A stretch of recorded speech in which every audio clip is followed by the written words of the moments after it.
I guess every kid dreams of the day that he can learn how to drive, get his license, have a little freedom. Well, I was no different when I was a kid. Only things were different back then, growing up in Florida. You could actually get your learner's permit when you were 14 years old. You didn't have to go to school for it or anything. You just went down to the patrol office, signed the line, and they handed you the permit. I think you took a little written test. It was simple. And so I got my learner's permit. My dad started teaching me how to drive in a 55 Chevrolet. Now, you could drive a car when you were 14 years old as long as there was a licensed adult with you, and as long as you drove during daylight hours, half hour before sunrise, half hour after sunset, and you could drive. So I was learning how to drive. But Dad was on the lookout, and he wanted to get me a motorcycle. My best friend rode around on a Lambretta scooter. He had a 250cc Lambretta scooter, and it actually belonged to his dad. And he had this cute little dog named Princess. It was a miniature collie. And Ed would come over on his Lambretta with the dog riding right in front of him on the floorboard of the Lambretta. It was really cute, and sometimes we would bomb around town. I'd be on the back, and Ed would be driving, and there would be the dog. My dad would always say, "Now, don't you go riding on the back of that Lambretta. It just isn't safe to ride double." But we did it anyway. Well, one day, I went out in the front yard, and Dad had gotten home from work, and here is this really nice Zundapp. And a Zundapp is a motorcycle, 250 cc's, German-made, has big hunky fenders, really cool bike.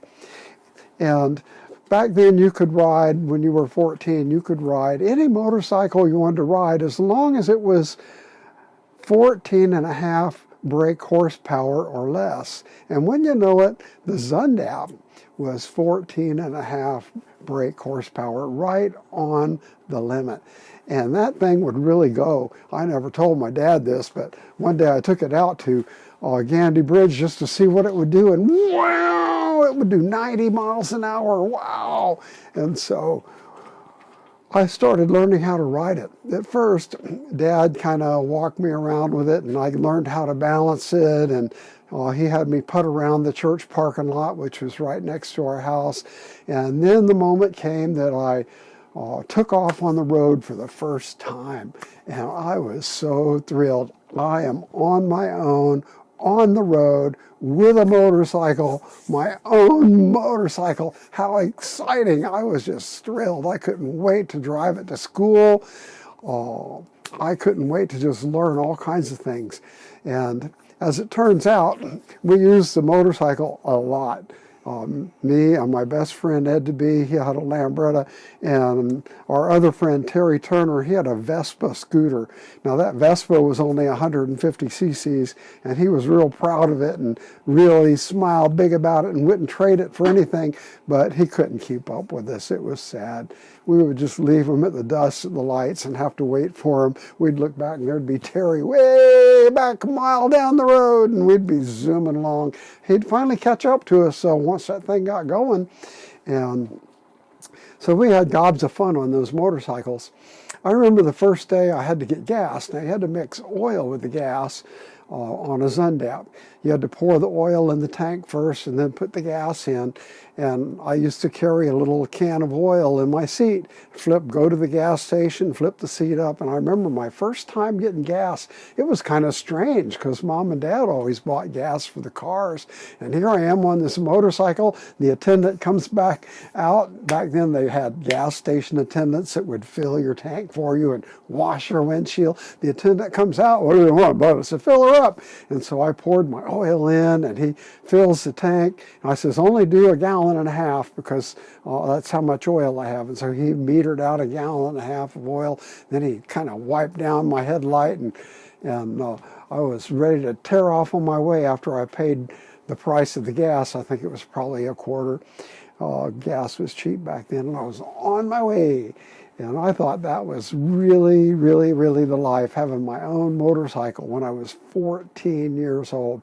Now later, Oh, maybe a few weeks later, maybe a month later, one day Ed comes driving up after school, and he's driving a Zundapp just like mine. I mean, they looked identical, except his was a 1960, mine was a 1959. His had fewer miles on it, and it just had a nicer sound to it. Mine was kind of jangly. You'd rev the engine up, and it would jangle, jangle, jangle. You could hear something inside jangling. And Ed's was just really firm. Vroom, vroom, vroom. And boy, we tore up the town with those things. I look back on it now and I think, how did we ever survive riding motorcycles when we were 14 years old? And you know, back then nobody wore helmets. Nobody wore special protective clothing. They didn't have protective clothing back then. We mostly, on the summer, when it was on a hot day, we would wear a bathing suit and tennis shoes, and that's it. And sometimes we'd take off wearing just a bathing suit and flip-flops on our feet. So it's a wonder we survived, but none of us ever had any serious accident, and we never got banged up, never got scratched up.